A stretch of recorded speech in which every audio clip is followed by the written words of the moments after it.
2.378.950 contratos de aluguéis movimentados no dia de hoje.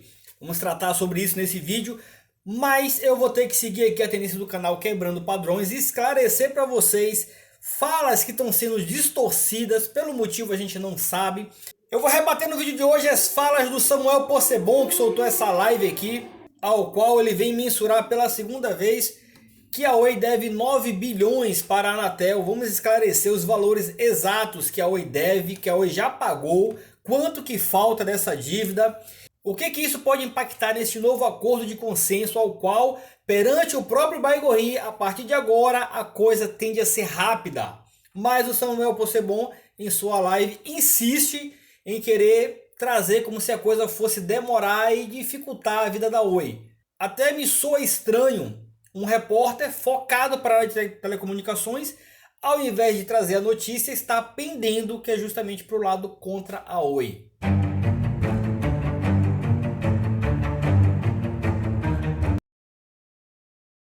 Salve pessoal, sejam todos muito bem-vindos ao Quebrando Padrões. Meu nome é Urias Silva, não fazemos recomendações de compra ou venda de nenhum ativo listado em bolsa.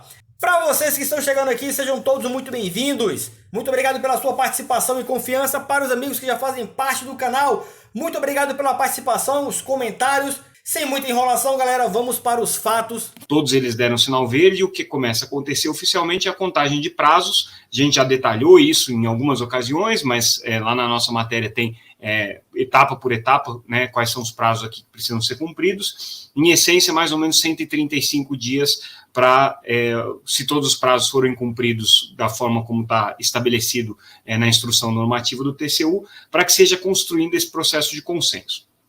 Agora vamos fazer alguns comentários com relação ao que a gente pode esperar desse processo de consenso, né? Isso talvez seja o mais importante agora. Afinal de contas, o que é o consenso, né? De um lado, a gente lembra que a Oi tem uma série de reclamações contra a União, de alegações de episódios que causaram desequilíbrio econômico-financeiro na concessão. Isso daí teria gerado nas contas da Oi um prejuízo aí de 50 bilhões de reais. Isso é o que a Oi coloca. E do outro lado, você tem a Anatel, que estabeleceu uma série de critérios aqui para a migração do modelo de concessão e para o modelo de autorização, e no final das contas, isso daqui geraria, né, para a Oi um benefício de 20 bilhões de reais, é o que a Anatel alega, então ela deveria, de alguma maneira, trazer contrapartidas que compensassem esse benefício que ela vai ter. Então, 20 bilhões de um lado, 50 bilhões de outro. Claro que nenhum desses valores é certo, porque as partes não concordam com todos os critérios que foram colocados de todos os lados. Por exemplo, do lado da Oi, quando ela diz que a União deve a ela 50 bilhões de reais, ela está considerando fatos que aconteceram há mais de 20 anos, né? Então, muitos desses prazos já estão prescritos, outros estão preclusos, ou seja, a Oi já teria que ter se manifestado reivindicando esses valores e não se manifestou. Então, tem uma série de questões aí que vão ser consideradas, não dá para a gente assumir que os 50 bilhões que a Oi alega ter direito são efetivamente devidos, tanto é que tinha um processo de arbitragem, que por enquanto está suspenso, que tomaria essa decisão, mas é o que está na mesa. Mesma coisa do lado da União. A Anatel está colocando ali que a migração do regime de concessão para autorização valeria 20 bilhões, mas isso está considerando determinados critérios para interpretação do que é bem reversível, está considerando determinadas valorizações dos ativos que a Oi tem hoje como imóveis, está considerando determinados cálculos aqui que levam em consideração, por exemplo, o valor dos dutos. Então, são aspectos que são controvertidos, né, e que justamente essa pactuação vai tentar chegar no meio termo, né? O que se busca no final das contas? Se busca um mecanismo pelo qual a Oi possa se livrar do regime de concessão e migrar para o regime de autorização, com a anuência do Tribunal de Contas da União, com a anuência da Anatel, né, e que isso seja um bom negócio para a Oi. E por que seria um bom negócio para a Oi? Porque ela consegue livrar os bens reversíveis que hoje ela tem amarrados à concessão, então ela consegue dispor desses bens, por exemplo, vender imóveis, por exemplo, fazer negociações que hoje ela não poderia fazer porque ela está presa ao regime de concessão.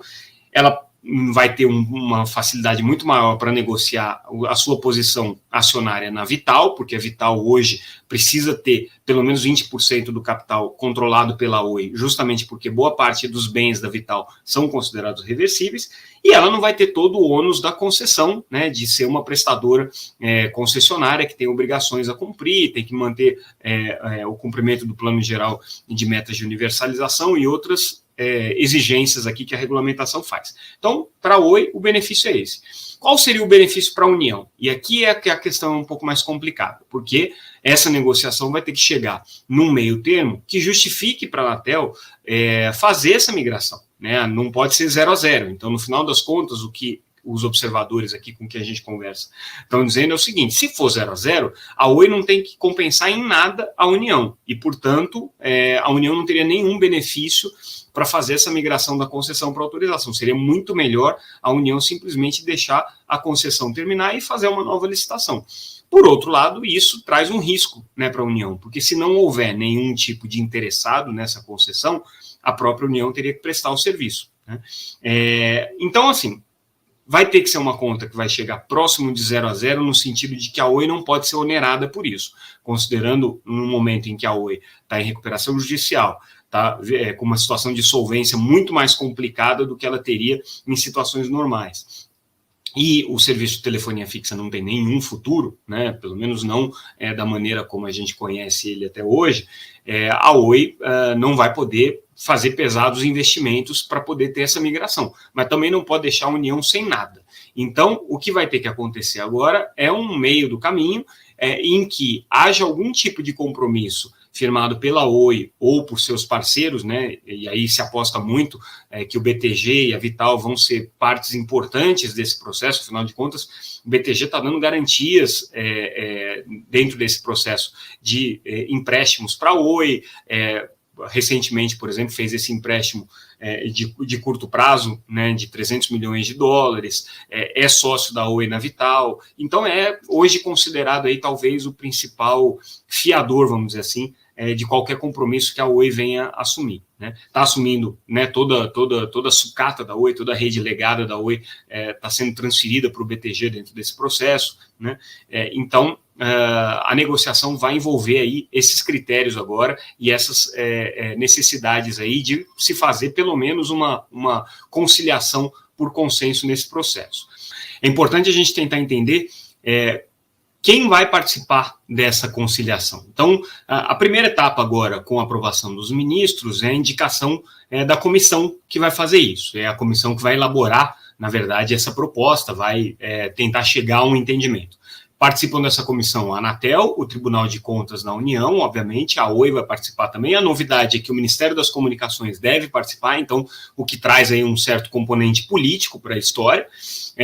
E outro fator importante, isso a gente já tinha antecipado, é que a Advocacia Geral da União não deve participar dessa comissão. A gente sabe que a Oi e a AGU têm uma contenda, tem uma diferença aí bastante significativa, da ordem de 9 bilhões de reais que a Oi gostaria de negociar e incluir nessa pactuação. Esses 9 bilhões fazem referência às dívidas que a Oi contratou com a União ao longo desses anos todos e que já tinham sido objeto de uma negociação na primeira recuperação judicial da Oi, que conseguiu reduzir os juros, moras e correções da dívida anterior, que chegava aí a 20 bilhões de reais, derrubando isso para 9. E ela gostaria de trazer isso para negociação. 2 bilhões já estão depositados em juízo, então são 7 bilhões que a Oi ainda teria que pagar e 9 bilhões que ela poderia colocar na discussão. Isso aí é com a AGU, com a Advocacia Geral da União, e tudo indica que essa negociação vai acontecer em paralelo, vai acontecer numa mesa separada que não envolve essas outras disputas, essas outras contendas que estão sendo colocadas aqui na esfera do Tribunal de Contas da União. Então, esse aqui é o processo mais importante para a Oi, como a gente havia colocado em várias ocasiões. Agora o prazo começa a contar, o processo está correndo sob sigilo, então, obviamente, nem todas as informações aqui do que está acontecendo vão ser públicas, e a gente pode esperar aí nos próximos 90 dias, né, uma manifestação dessa comissão de conciliação, trazendo aí já a sua posição final. Depois disso vai para a Procuradoria do Tribunal de Contas da União e depois chega para os ministros no plenário para eles votarem. Tudo isso tem os prazos. Se os prazos forem seguidos agora, conforme está estabelecido nos prazos regimentais, são 135 dias pelo menos, que vai jogar essa decisão aí provavelmente para fevereiro, março do ano que vem, considerando aí os recessos todos de final do ano. Lembrando sempre que o TCU tem que avaliar o seu mecanismo de conciliação por consenso no final desse ano. O prazo final para essa instrução normativa, né, que criou essa figura excepcional da conciliação por consenso, no final desse ano. Certamente, né, vai ter que haver uma prorrogação dessa instrução normativa, dando previsão legal aí para que a comissão continue trabalhando ao longo do ano de 2024. Então é isso que a gente pode esperar agora, tá? Mas, de qualquer maneira, aqui já aprovado pelos ministros a quem cabia essa aprovação, o início do processo, tá? Ainda estamos longe do final dele, mas agora começam a contar os prazos para valer, agora forma-se a comissão, as partes sentam na mesa e tentam encaminhar isso daí. Vamos lembrar que na entrevista que o presidente da Anatel, Carlos Baigorre, deu para a gente essa semana, ele falou, olha, muita coisa já está sendo conversada, já está sendo negociada, então ainda que os prazos não estejam correndo, né, existe aí uma expectativa de agilização desses prazos todos, né? Então, as variáveis são essas. O prazo, de um lado, o final das contas, qual vai ser o consenso, né? Como vai se construir esse consenso, qual vai ser o retorno que a União vai ter e qual vai ser a capacidade da Oi de assumir esses compromissos. Os atores aí que vão avalizar isso, eventualmente se a Vital vai entrar, né, quem é que vai dar o aval final para a Oi poder assumir esses compromissos, porque, veja, também é complicado, né, a Anatel e o Ministério das Comunicações colocarem um monte de responsabilidades nas costas da Oi, sem saber se a Oi vai conseguir passar por esse processo de recuperação judicial. Recuperação judicial pode levar à falência da empresa, se ela não conseguir apresentar um plano crível, né, e sustentável no final do processo, o juiz pode declarar a falência da empresa e aí ninguém recebe nada, nem a União, nem, né, a Anatel, nem a Advocacia Geral da União, nem os credores. Então, é um processo aí muito delicado que vai ter que ser encontrado. Bom, pessoal, deixei correr aqui esse trecho, que é a parte mais importante, que fala sobre essa situação Oi e Anatel e TCU, para que vocês ouçam as palavras dele. E agora eu vou discorrer aqui minha opinião e trazer fatos para vocês sobre essa postura tendenciosa do Samuel, um jornalista, um cara que tem um amplo conhecimento, tem diversos contatos e ele sempre está pesando para o lado oposto, nunca para a Oi. É sempre a Oi pode falir, é sempre uma possibilidade da Oi acontecer uma intervenção. Enfim, vamos pegar de trás para frente. Toda matéria que o Samuel Possebon traz a respeito de Oi, ele sempre tem uns contatinhos, uns agentes infiltrados, pessoas que passam informações para ele. E ele pesa muito em cima da fala dessas supostas pessoas que a gente não sabe quem é.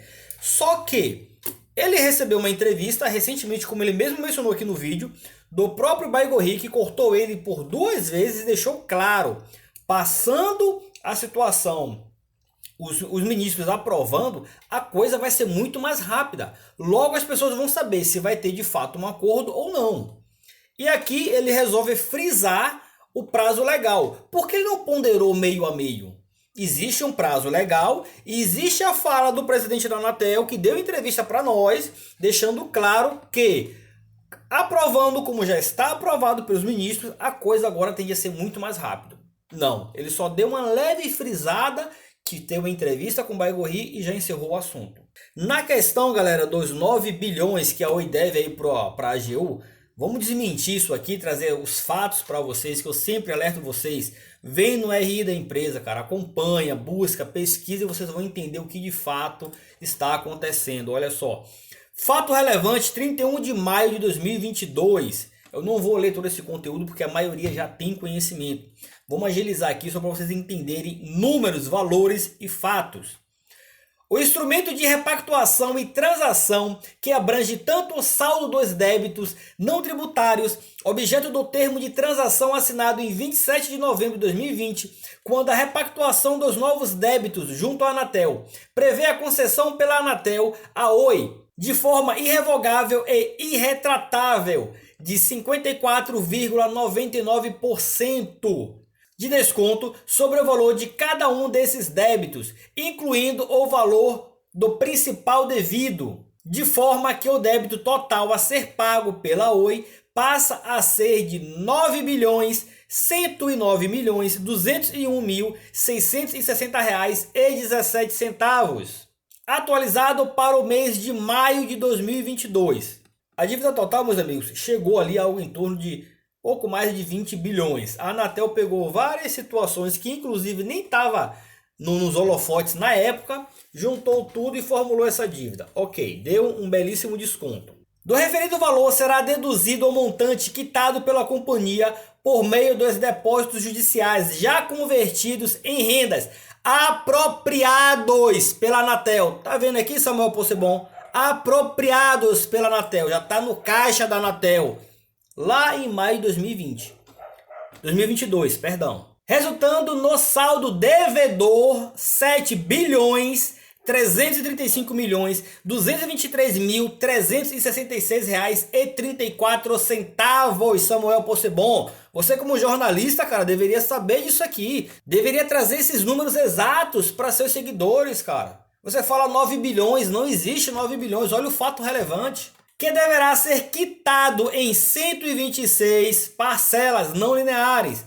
A primeira delas com vencimento no mês da assinatura do acordo e a segunda após o decurso, o período de 6 meses de carência. Com isso, o vencimento da última parcela ocorrerá em abril de 2033, representando um alongamento significativo do prazo de pagamento estabelecido na transação anterior, que chegaria ao final em outubro de 2027. Então, Samuel Possebon, deixa eu trazer uns números aqui para você, já que você insiste em querer declarar que a Oi deve 9 bilhões. Ela tinha algo em torno de 1,5 bi retido pelo juiz na recuperação judicial, que foi repassado para a Anatel, e aí abateu aqui dos 9 bilhões e caiu para 7 bilhões. Pagou R$ 58.216.058,47 no ato aqui do contrato, em maio de 2022. Retirando o período de carência, ela começou a pagar a segunda parcela em dezembro de 2022. Então, de lá para cá, já se pagou 10 parcelas. No total, 11 pagamentos, incluindo a primeira parcela no ato do fechamento do acordo. Então, Samuel, se você subtrair o valor que a empresa já pagou, 11 parcelas de R$ 58.056.058,47, sobre o valor aqui, que era o valor inicial devedor, a Oi hoje deve, eu nem contei o mês de outubro ainda, tá? R$ 6.694.846.723,10. Conseguiu entender aqui, Possebon? E para você que é leitor, seguidor do Teletime, cuidado. Vamos pesquisar. Para você que é investidor de Oi, vamos no RI da Oi aqui, ó, vamos buscar entender que informação é essa que ele está trazendo. Não é 9 bilhões. 9 bilhões é o acordo que ficou fechado com desconto. Como já tinha um valor retido, deduziu esse valor, o juiz da RJ passou para a Anatel e aí ficou aqui esses 7 bi e pouquinho. Quer dizer, muita coisa na verdade, né? De lá para cá já houve pagamentos e ele insiste em falar que é 9 bilhões. Então, se a gente pegar hoje os 20 bilhões que a Anatel quer para transição de concessão para autorização, mais esses 6 bilhões e 600, quase 700 milhões, a Oi deve para a Anatel, vamos colocar assim ao pé da letra, 27 bilhões. A Oi está pedindo no processo arbitral 50 bilhões. Então vamos tratar já sobre isso, pessoal. Outra questão que eu observei aqui no Samuel Possebon é enaltecer o BTG Pactual, a Vital, como um novo fiador de Oi BR3. É o cara que está ali para resolver. Esse acordo só vai ser aprovado se o BTG quiser, etc e tal. Tem coisa errada nisso aí, cara. Como assim? Outra coisa, a sucata da Oi não está com o BTG. A RK entrou com processo, foi suspenso, está na justiça. Então você não pode falar que o BTG levou. Não levou ainda. A causa está na justiça, trazendo para seus eleitores que o BTG já levou a sucata da Oi, coisa que não é verdade. O assunto não foi martelado ainda pelo juiz. E essa questão de compromisso, o que eu enxergo é que a Oi irá manter um novo contrato de concessão com a Anatel para manter esse serviço, ao qual a Anatel já abriu licitação e nenhum noticiário trouxe até o momento interesse por ninguém nessa nova concessão. Por isso que eles precisam fechar um acordo com a Oi para que a Oi seja exemplo para as outras concessionárias. E aí manter o serviço para a União. É isso que a Anatel precisa. Essa questão que o Samuel vem colocar aqui, que a empresa tem questão de solvência, pode vir a falência, cara, ela já fez um acordo com as compradoras da Móvel, isso vai aliviar um pouco o caixa, já tira esse litígio também da empresa, e agora o pior de tudo é essa questão que está aí junto à Anatel e TCU, que já o próprio presidente da Anatel já deixou claro que o objetivo é, a melhor solução é um acordo, mas ele insiste em querer trazer que a empresa vai à falência, que a situação é complicada, que é muito... De fato, não é fácil. Mas ela está desde 2016, cara, ralando nessa RJ. Sendo a melhor internet do Brasil e o cara só martela a negatividade da empresa. É muito estranho para um cara que fala de telecomunicações não trazer as premiações que a empresa ganha no nível de qualidade de internet. Me soa muito estranho isso. A questão de licitação, ele também não comentou. Alguma empresa já se interessou em participar dessa nova licitação que a Anatel abriu para uma nova concessão, telefonia fixa? E voltando aqui para o fato dos 50 bi que a Oi está pedindo, inclusive já até rebati com algumas pessoas pelos grupos aí. Galera, processo judicial, você pode pedir quanto você quiser, o advogado pode pedir 1 trilhão, cara, o dinheiro inteiro do planeta ele pode pedir. Se ele vai levar ou não, é uma outra questão. E um ponto que o Samuel Possebon também não trouxe aqui no vídeo dele.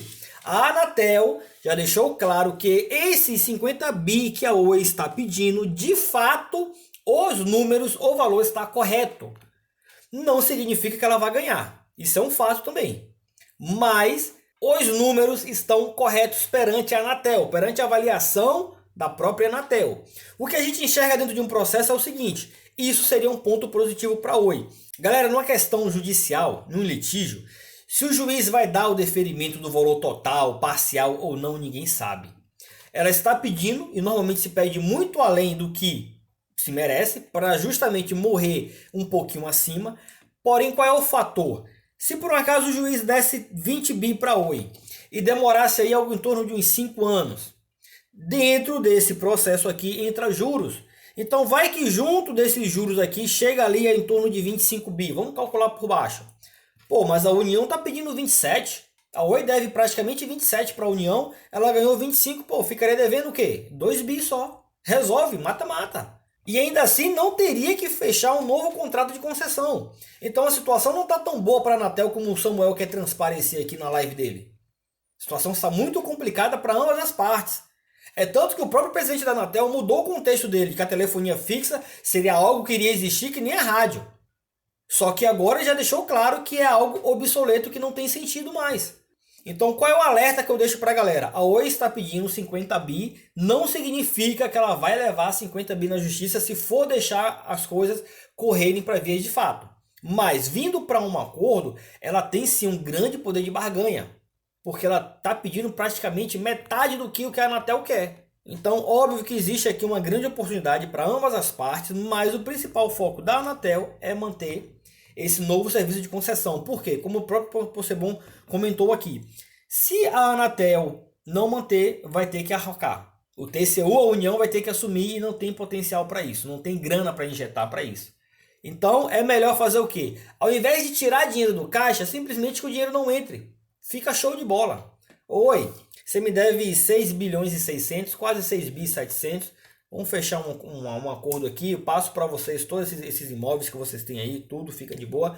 E você mantém aqui essa concessão por mais uns 5 anos. Podendo ser prorrogáveis por mais 10. Podemos fazer algumas alterações aqui. Aliviar algumas coisas para vocês. Para que você possa manter esse serviço. Você não vai ter muito lucro, mas também não terá prejuízo. E aí a coisa fica bom para todo mundo. Saindo dessa questão aqui da live do Samuel. Sempre deixo claro para vocês. Pesquisem, galera.